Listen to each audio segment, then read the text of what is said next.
What's up, everybody? Thanks for tuning into the Standard. And today I'm going to talk about the number one question that almost every college coach asks us when they're talking about one of our young athletes is how fast are they? How well do they move? And what do their feet and their hips look like?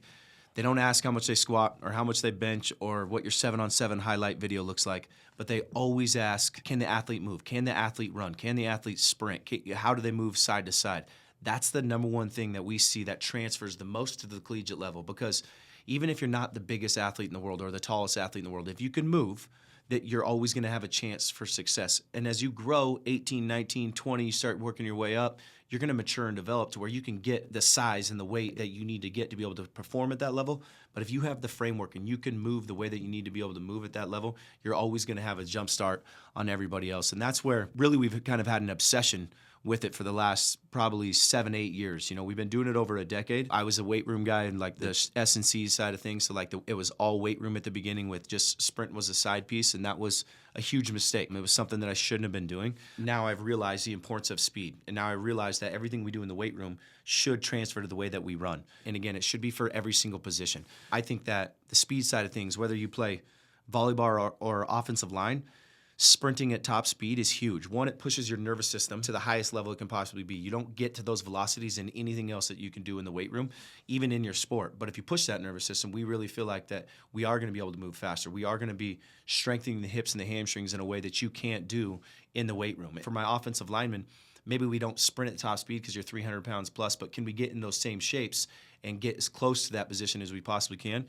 Since I've been doing it, those guys can bend a lot better. Those guys can go side to side a lot better, and then it helps them, again, in their position, and then hips and hammies are way stronger. So to me, that's why we've had the biggest obsession. That's why every single program that we have is built around the way that people move now. From the very beginning, everybody wants to lift heavy, squat heavy, how much can I clean? But if you can't move right, we can't do any of the other things. And then when it comes to strength, especially with our athletes, probably the number one thing they're missing is general strength, because we have younger high school, middle school athletes.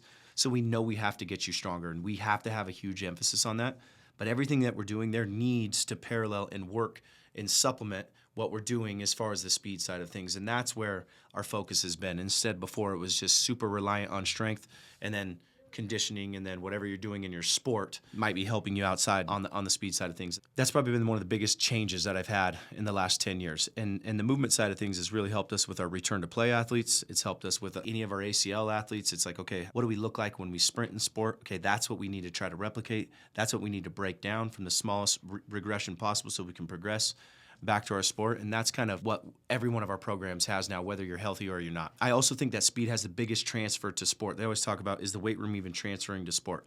I do think that you have to be able to have strength to be able to produce force, to be able to compete in sport. So I do think the weight room transfers.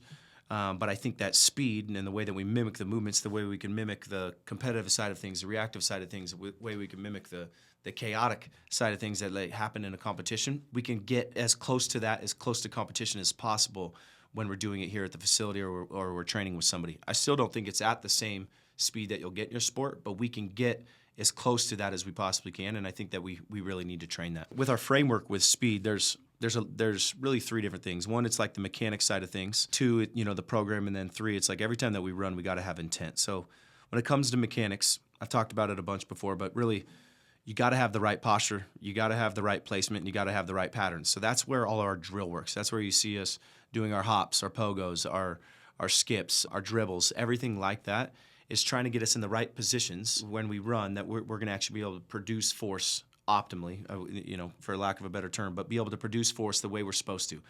Vertically, so straight down in the ground, and horizontally, where we're pushing back when we sprint. So mechanics side of things, that's where all the drill work comes into play. I don't think any athlete will move perfect. Even like Usain Bolt, he had asymmetries. If you watch, one stride was way longer than the other. Like, nobody moves completely perfect, but there is a framework that all elite movers have, and that's what we're trying to teach in those drills.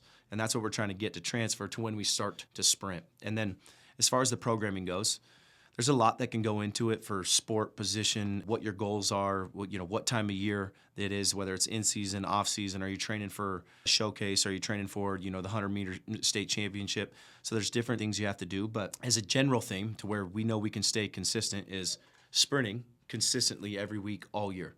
The goal would be to accelerate 2 to 3 times a week, So we're working on our acceleration. We're working on those positions 2 to 3 times a week, and then to be able to run at top speed at least once a week. And again, some sports more than once, but at least get to that max velocity 1 time a week. And again, the volume can be super low. In season, it could be 1 to 2 reps, but to where we make sure that we just exposed the nervous system and the hip flexors and the hamstrings to be able to run at that top speed. So again, accelerate 2 to 3 times a week, sprint at top speed at least once a week, and if your sport demands more of that, then you can do more than 1 time a week. And then the third thing, when it comes down to the framework of sprinting, is like, if you're going to sprint, it has to have intent. We see so many times, even when I'll write somebody remotely, or I have somebody on a program and we don't get to be in front of them, they're off site or they're out of the state, and you see the run and it's like they're running a 20-yard sprint, but it's maybe at 90% because they're on their own. We're not getting the stimulus that we need to get out of that. If anything, we're conditioning. We need to sprint as hard as we possibly can, or if we are running at 90%, we should have an injury, or we're working on a mechanic that we're trying to get those postures in the right position to be able to sprint right. But if you're only sprinting at a low percentage, your speed's not going to go up. So you got to sprint as hard as you can every single time. So again, right mechanics, what is right is, to me, it's like if you have the right posture, you're going to be set up for success the entire time. Everything else, you can work around that. 2, the frequency and the consistency with the program. You got to sprint all year. You got to accelerate all year. You got to sprint at top speed all year, especially if you want to play at the next level. And then 3, it's like every time that you run, you got to have mad intent. I kind of get on this rant about the speed side of things, and some people think we're just the speed guys. We just had a high school kid push almost 600 pounds on a squat. We hit the weight room a ton, but everything in the weight room is to try to get us to move better and more powerful and faster on the field of the court, because we know that's what you need to have to succeed at the next level. And if you ask any college coach, if they're going to ask you something on the physical side of things, the first thing you're going to ask is how well you move, not how big your bench is or how big your squat is. So that's why we focus on that. Also, just last tangent is, if you can sprint optimally and you sprint consistently, we've seen a dramatic decrease in injuries. So can we prevent injuries? No. But can we mitigate them? Can we try to get those to decrease? Yes, we can. And that's where, if you have the right mechanics and you run consistently and you sprint consistently, that's where you're going to have the most success on the speed side of things. Just to finish it, I've said it 1,000 times, especially if you're in here, but speed never has a bad day. You're one of the fastest guys on the field, and you still can't throw a ball like Tom Brady, or you don't have the best hands in the world, but you're the fastest guy on the field.